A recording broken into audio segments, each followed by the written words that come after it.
Pall Mall Famous Cigarettes present The Big Story. Hey, you, where do you think you're going? Get out of my way. Oh, no, you don't. I saw you hold up that store. Give me that gun. Get out of my way. Give it to me. Okay, you asked for it. Here. Hey, why don't you look where you're going? Get out of my way, sister, and get out of it fast. Why, you... And remember something for your health. You didn't see nothing. Get it?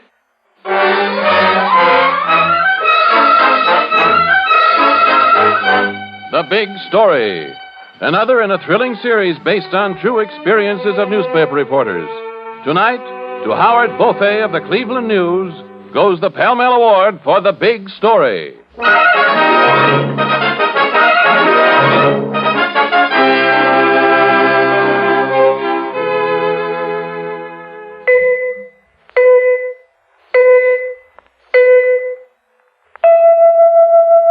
Four notes that are alike, and one that is outstanding. And of America's leading cigarettes, one is outstanding. The longer, finer cigarette in the distinguished red package, Pall Mall. Ladies and gentlemen, have you noticed how many of your friends have changed to Pall Mall? There's a reason.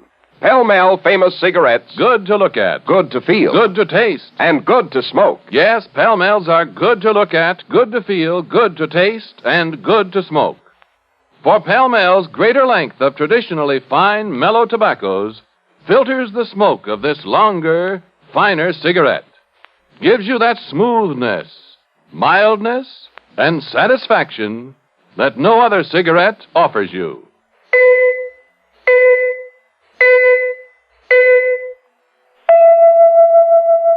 Four notes that are alike, and one that is outstanding. And of America's leading cigarettes, one is outstanding. Pall Mall Famous Cigarettes. Outstanding. And they are mild.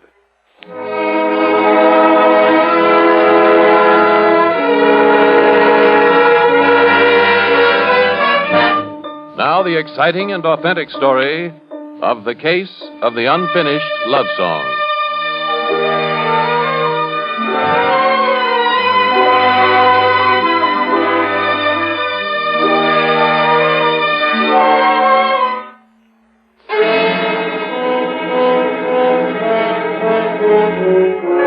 You are Howard Beaufait, columnist and roving editor for the Cleveland News. As such, you have the rare privilege of covering any story that strikes your fancy. And on this warm spring evening, you are going to jail.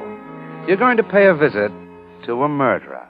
So you pass through the prison gate and walk slowly down the long prison corridor, hearing the light echo of your footsteps on the stone floor. And then you hear something else. A violin playing a sad, haunting melody.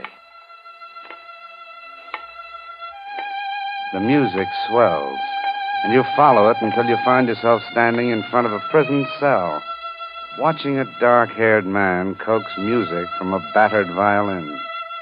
Nick Verris, murderer. Hello, Varys. Oh, go on playing. No, I just do it to pass the time away. The air here snaps the strings. Mind if I talk to you? Got all the time in the world. Life. My name's Beaufait. I'm a reporter from the Cleveland News. What brings you here to see me, Mr. Beaufait? I was at your trial, Nick. I think it's possible that you're not guilty. Thank you. Doesn't it interest you to know that someone thinks you didn't do it? A lot of people think I didn't do it, Mr. Beaufait. But I've been in jail 2 years. Well, I'd like to work on the case, Nick. It's all yours. Any leads for me to follow up? Well, you might go and see Joni. Joni? My wife. Oh. Maybe she can help you. Or maybe you can help her. Not that she needs anything. She got herself a job as chief hostess at the best restaurant in town. The Belle Paris. All right, I'll look her up. Swell. And Mr. Beaufait. Yeah? Say hello to her for me, will you?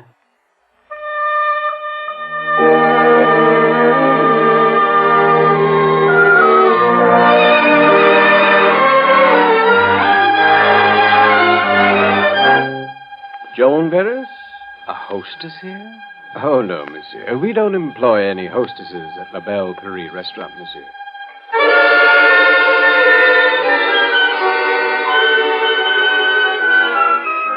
That, you, Howard Beaufait, say to yourself, a funny state of affairs. So you go into conference with a phone and the city classified.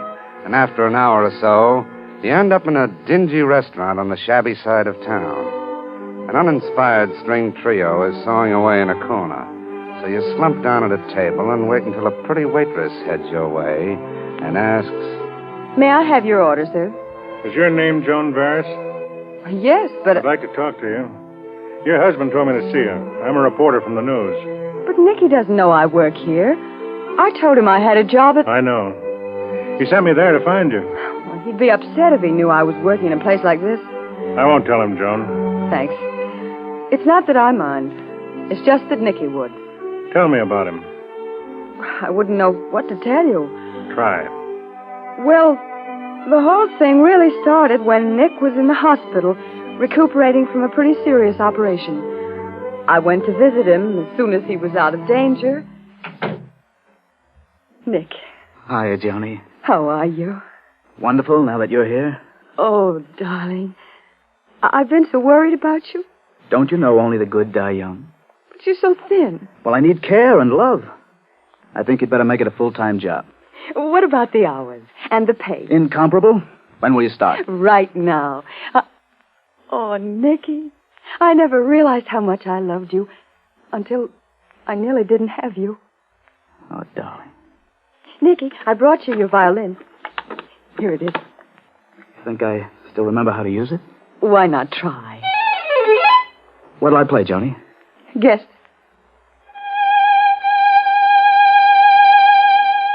Of course, our song.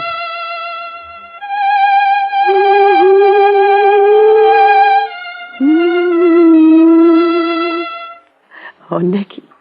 Nicky, I'm so happy. Now that you're well again, nothing can hurt me ever. I'm glad, darling. I beg your pardon. Oh, what is it, nurse? Well, there's a man here who insists on... Well, I mean, he just walked up and... I'll explain the situation myself. Nicholas Varys, you're wanted in Cleveland for murder.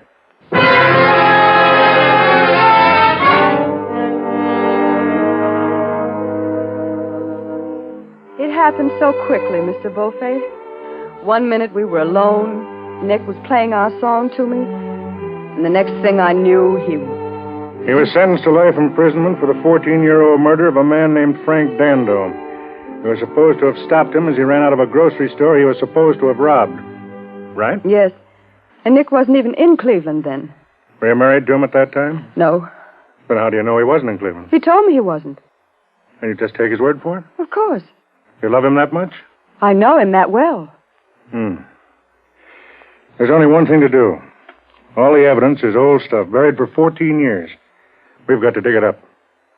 Now, I'm willing to try. Are you? You mean you'll help me? Well, I don't know if you call it help exactly. I'm not completely convinced of your husband's innocence, but the only way to find out is to look into the facts. Thank you for being honest, Mr. Beaufait. What do we do first? Our first step is the police records. Suppose I meet you tomorrow morning. We'll start looking. All right. I'll meet you at...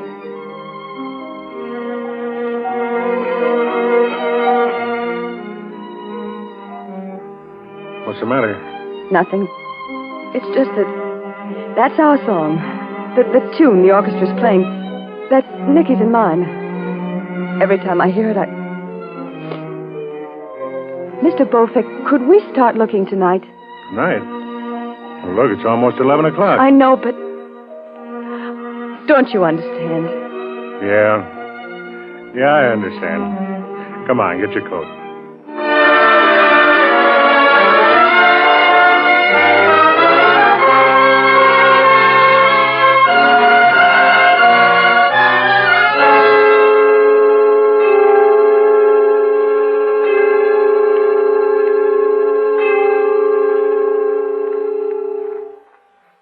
Have you found anything else, Mr. Beaufait? No, not yet. Same stuff. 2 witnesses said it was Nick Varys, 3 said it wasn't. But they couldn't point a finger at anyone else. That's all I can find. I'll go on checking these papers here. Mr. Beaufait, Yeah, what is it? the police report of Frank Dando killing, 1924. Testimony of Louise Relic.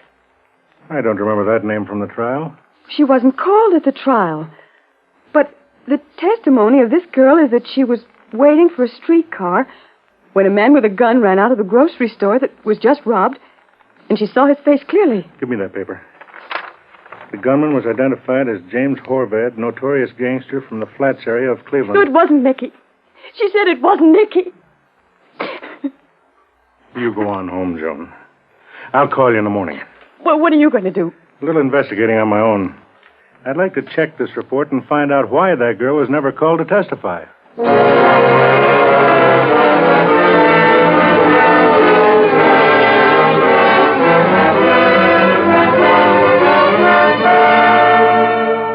Well, here it is, Joan.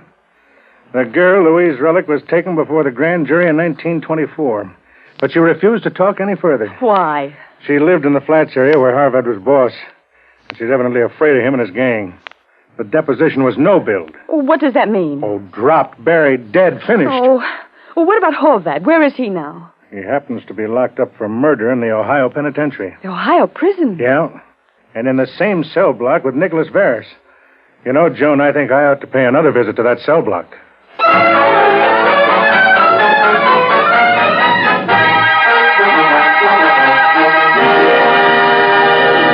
We'll be back in just a moment with tonight's big story, but first a word from Cy Harris. Ladies and gentlemen, have you noticed how many of your friends have changed to pell-mell?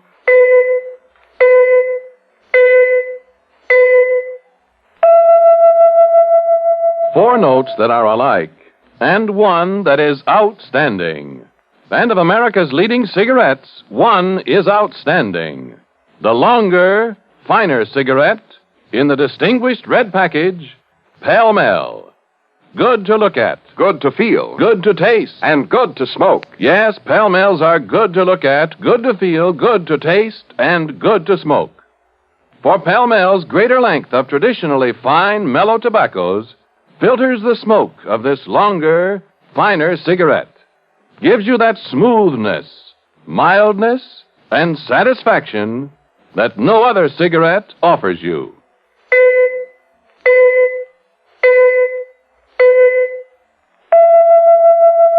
Four notes that are alike, and one that is outstanding. And of America's leading cigarettes, one is outstanding. Pall-Mall famous cigarettes. Outstanding. And they are mild.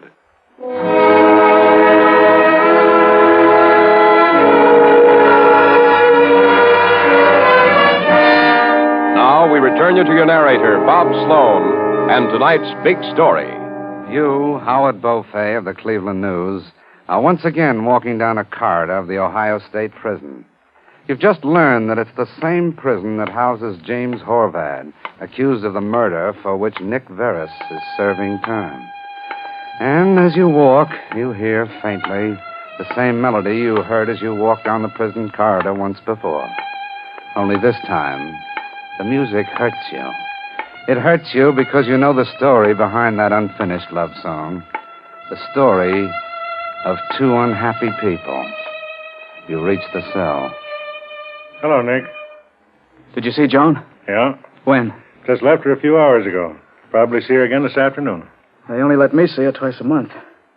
How is she? Oh, fine. When she comes to see me, it's hard to tell if she really looks all right through that screen they have up. She's fine, Nick. What dress was she wearing when you saw her? Dress? Oh, well, a sort of green thing, I think. With kind of white stuff up at the top? Yeah. I bought that for her just before. How's her new job, the hostess thing? Oh, it's fine. I'm glad she has a nice job like that. Sure. She's helpless about little things, you know. Like always forgetting to carry a handkerchief. She always gets all dressed up to go out and then has to borrow my handkerchief when she cries at the movies because she forgets hers. Did you have any trouble finding her? I tried to talk to the wrong gal at first and had a hard time explaining myself. I'll bet you did. Well, how'd you find Joni? Oh, she was over at this fly-speck joint, slinging hash, but She was slinging hash? Well, that is... Joni, slinging hash? Look, Nick, I'm sorry. She told me she got a job as hostess. I thought it was an easy job and it would make things nicer for her. I didn't know she'd have to sling food in a one-arm joint. So that's the way they do it, huh? Stick a guy away in a cell with a number pinned on his back and forget him. And then his wife. Something that just keeps living. Something that doesn't matter.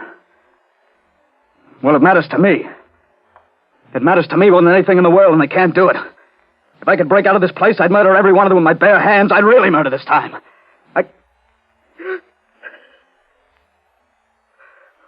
Joni? Take it easy, Nick. I'm sorry. But my wife... I know. Nick, she helped me dig up some news for you. We found the testimony of a girl who was standing on a street corner when the killer ran by in 1924.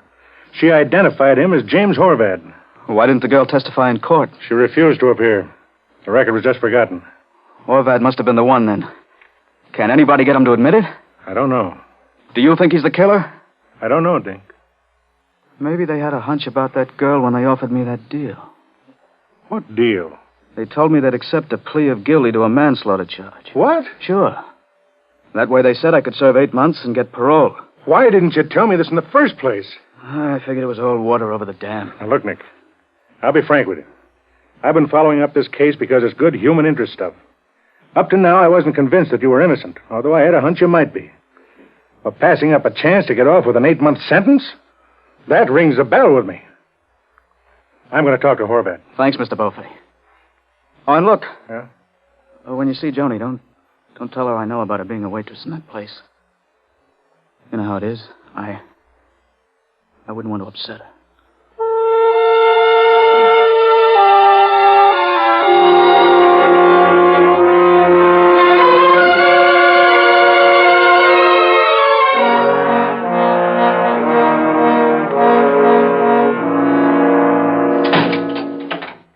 Horvat? Who are you? Howard Beaufait, Cleveland News. I got no news for you, pencil happy. I just want to talk. I got no talk for you either. I've just been visiting a prison mate of yours, Horvat. What you trying to do? Sell magazines? We talked. So? We talked about a murder. The murder of Frank Dando back in 1924. I ain't interested in ancient history. Horvat, you know and I know that you committed that crime, not Nick Barris. Why don't you do a decent thing for once in your life and clear him? When I want to hire a halo, I'll let you know. Horvat, look. Don't Horvat look me, reporter. Get out!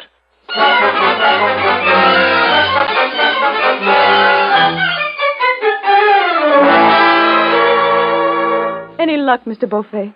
Not with Horvat. I see. Look, Joan. Maybe Horvat isn't the only cog in this machine. Maybe we could try and pin down that girl witness. Maybe. What, that shouldn't be too hard. Oh, no. After all, we know that her name is Louise Relic, or used to be, and that she lives in Cleveland, or used to live here, and that she was waiting for a trolley car in a street corner in 1924.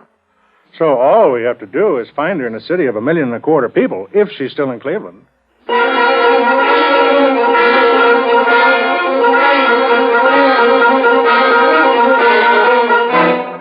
I'm looking for a girl called Louise Relic. Can you tell me where I can find her?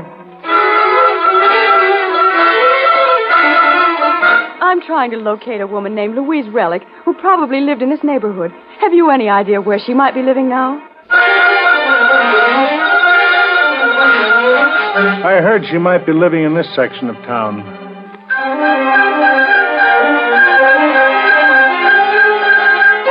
I thought maybe the superintendent might have a list of tenants back as far as 1924.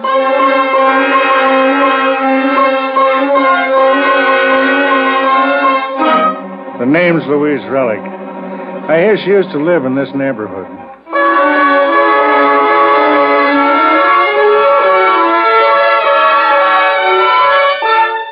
She moved 2 years ago? I see. Thank you.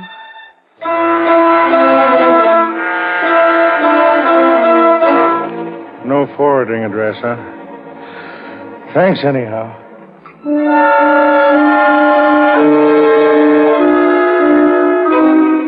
Never mind, then. Thank you.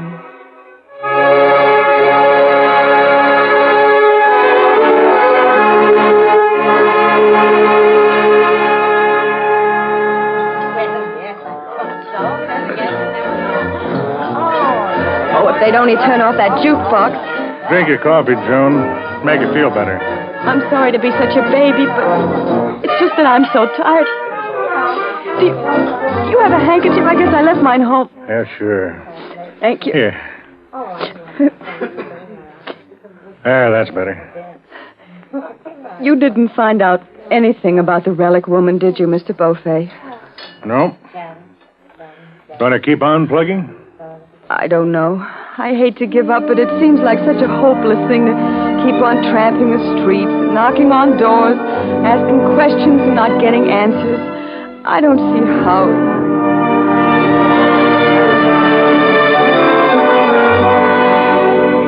Mr. Beaufait, is this the only way we can clear Nick? I'm afraid so. All right, then, let's go knock on some more doors.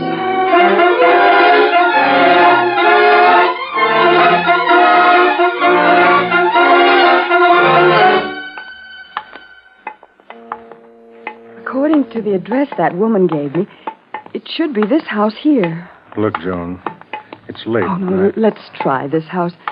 It's the first definite address we've been able to find. All right.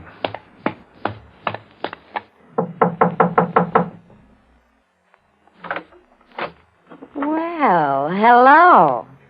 Hello. Are you Louise Relic? Have been for some time, honey. We've been looking all over for you. Very flattering. What for? May we come in? Sure. Miss Relic. Call me Wheezy, honey. Miss Relic, this is Mrs. Nick Varys. I think you got the wrong apartment. I don't think we do. The door's behind you. Look, sister, Nick Varys is in jail for a murder he didn't commit. I know he didn't commit it.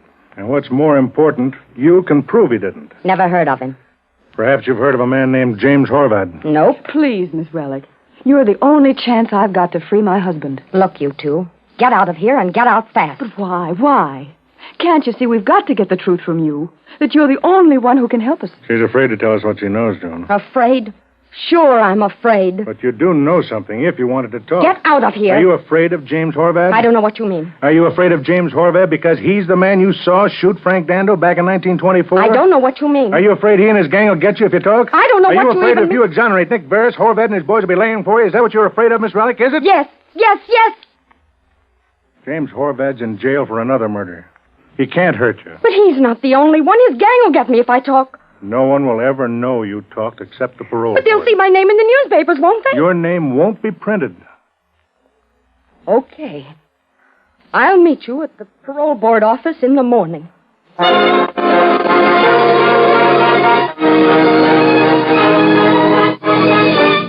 You spend the long hours of the night drinking black coffee and wondering if that frightened promise will hold. It does. The next morning, Louise Relic tells the parole board that the man she saw running from the scene of the robbery and murder was James Horvath. Then one day, a little later, you pull your car up to a stop in front of the state penitentiary. Nick will come out of that door over there, Joan. At 11 o'clock? At 11. What time is it now? Well, for the 10th time in the last 5 minutes, it's now 3 minutes of 11. 3 minutes. In just 3 minutes, Nick will walk out of that door. Do I look all right? You look wonderful. Do we have to wait in the car? I mean, couldn't Oh, we... come on. You wear me out. We'll walk over that way.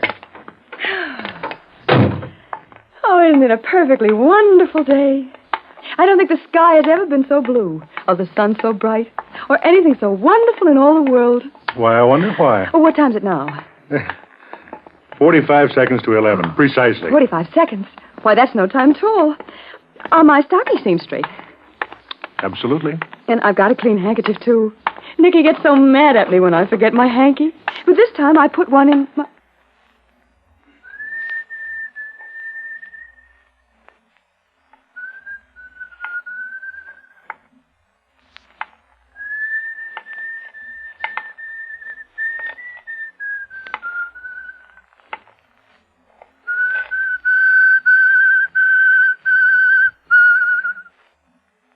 Nicky. Oh, Nicky. Come on, honey. I'll take you home.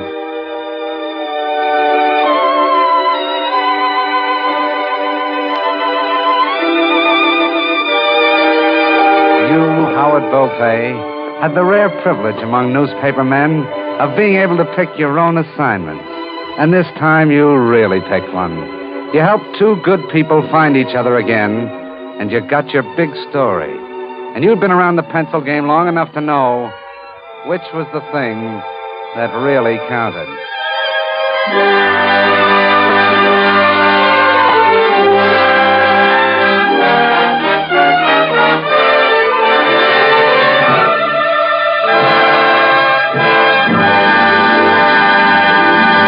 In just a moment, we'll read you a telegram from Howard Beaufait with the exciting details of tonight's big story.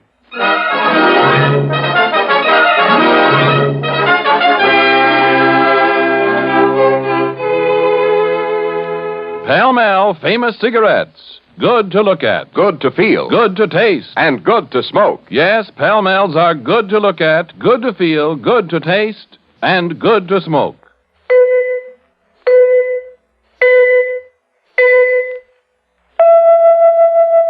Four notes that are alike, and one that is outstanding. And of America's leading cigarettes, one is outstanding. The longer, finer cigarette in the distinguished red package. Pall Mall Famous Cigarettes. Outstanding. And they are mild.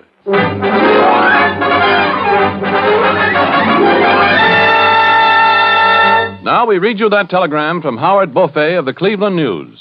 Following his release from Ohio State Penitentiary, innocent musician in tonight's big story accepted engagement with well-known orchestra and, with his wife, left Cleveland. No one else ever came to trial for 14-year-old murder. Many thanks for tonight's Pall Mall Award. Thank you, Mr. Beaufait.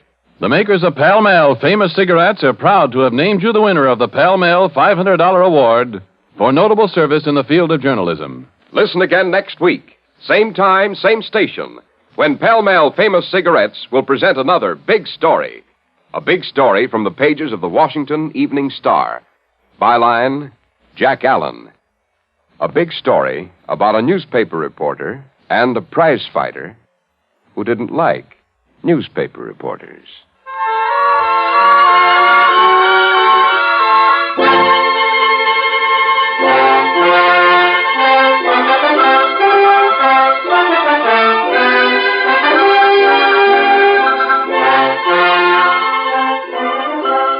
The Big Story is produced by Bernard J. Proctor and directed by Harry Ingram, with music by Vladimir Zelinsky. Tonight's program was written by Gail Ingram. Your narrator was Bob Sloan, and Craig McDonald played the part of Howard Beaufait. All names in tonight's story except that of Mr. Beaufait were fictitious, but the dramatization was based on a true and authentic case.